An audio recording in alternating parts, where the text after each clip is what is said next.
I do not know what the letter says, but he told me personally he's not in favor of it. I'll read that when you're done. And we'll read it. It'll also be placed into the records.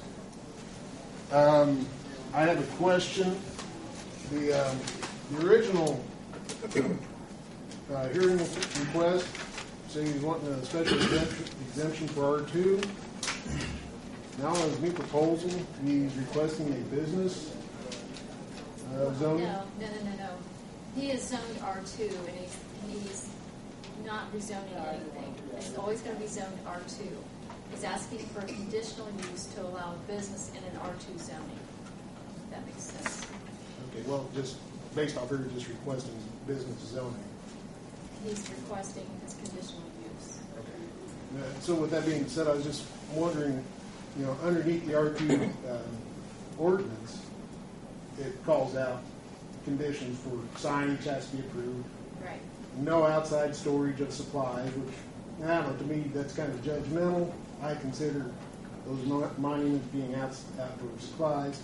And then finally, underneath the R2, it says that the occupation is conducted by members of the family that reside within the dwelling. So they're not going to be residing in the dwelling, right? It's just going to be a business. So that's another special exemption against R2, right? Right. So at what point, how many special exemptions can you get against an ordinance before it has to be completely rezoned, I guess is my question. You can ask for as many waivers as you that's like. that's 60% of the requirements within the ordinance. So you could have special exemption for every requirement within the ordinance. Exactly.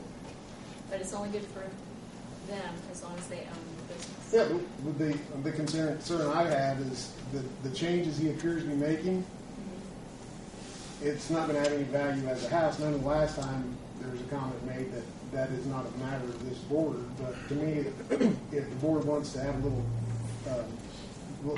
be a little proactive or have a little advanced side, that you would have to take that into consideration. If you're going to change the structure from its original intent and make it something else, and even though it's for a short period of time, and that moves out or it doesn't get renewed, well then you have, pardon my French, a bastardized structure that will never be used as residential again. So who will then be interested in using it?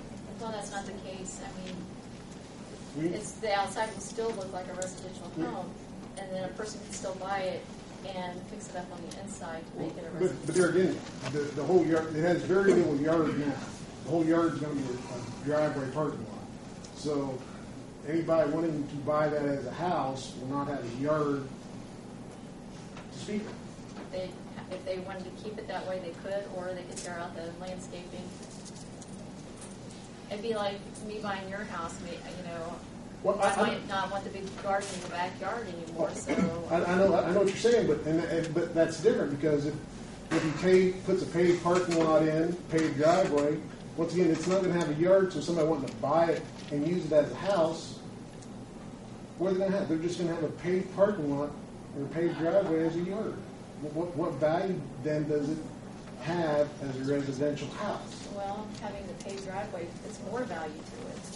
Actually, Yeah, assessors. I would rather not pull on to the back or anything on the streets. That's true if you have other yard areas, but based off the way it's drawn, it has very little side yard, very little yard left. And I don't think they're going to change the integrity inside the house. They're going to make an office, but they're not going to change walls or anything. So if it reverts back to the home, I don't think the integrity of the inside is going to be changed any that would make it unusable for a house. Is that right? I mean, you're just going to decorate a room that's there as an office, not change anything. So it could still be converted back as a house. I know what you're saying about the yard, but we have several houses in town with no yards.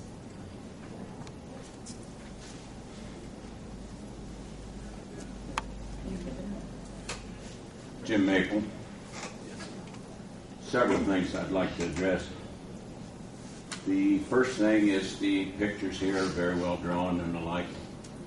I would only add this, that so far as the drawing is concerned, I don't believe it can be done and be within the law, because the city does have a right-of-way 25 feet from the center of Wilder Street, either way, which would put this, should the city decide to do this, and it's their prerogative, which would put this way up into the yard there. And in that case, the drawings that you have here are not good. I don't believe it can be done. Also then, and I mean this to the board here in all respect, take it this way, please. At the last meeting, there was a man got up and said, I sold him the house, and you ought to think now of how it's going to look.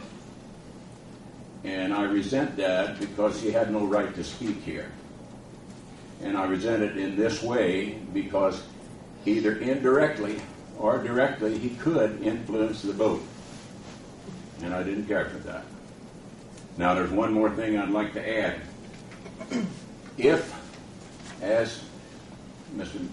says he's going to do, there are things that affect us as property holders, all of us who own property here. Number one, our taxes are rated on assessed evaluation. Okay, and that assessed evaluation is taken by an average of all of that which is sold in the neighborhood. Okay, now first off, I don't know what this house sold for, I don't care. I don't care what the house across the street from me just sold for, and they are improvements. But now this lowers my assessed evaluation, which some people say, Jim, how can you be so lucky? But on the other hand, then, assessed evaluation is one of the things that is considered should I want to move out and sell. So, aside from the appearance that will be and all of these other things, I would say no to this being changed to business. And I won't say any more. Thank you.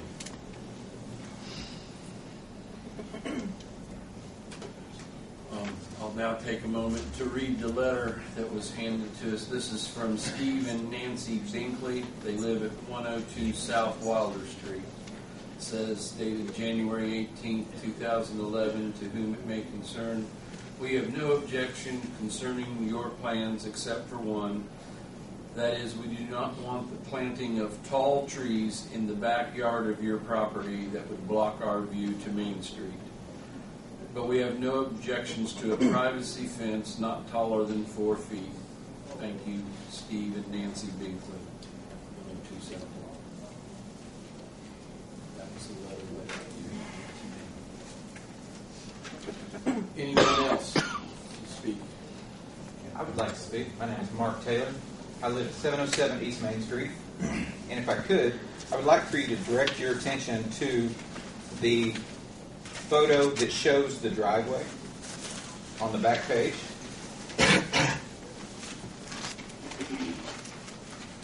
There is a driveway that runs along the side of the house. My current driveway is within inches of this proposed driveway.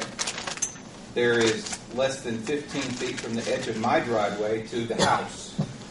So there's very small distance between 707 East Main and 703 East Main. I have 3 children that live right there with me. I have a 10-year-old daughter, I have an 8-year-old daughter, and I have a 3-year-old. I am very afraid that with this business, as it is being called and stated in this form, with the drive, the circle drive that you will be able to access off of Wilder and drive around to Main, will be used when it's not in business for others that might want to bypass the intersection and be able to get around traffic. This is not good. I have kids. Please consider this. If this was at your house, if this was the house next door to you, would you want a circle drive where somebody could circle around and, even when the business is not in operation, put your children at risk? We've lived there for 3 years. It's a very, very nice neighborhood. This is, if anyone is familiar with Main Street, this is a historical part of town. We have some historical sites just really close. It doesn't matter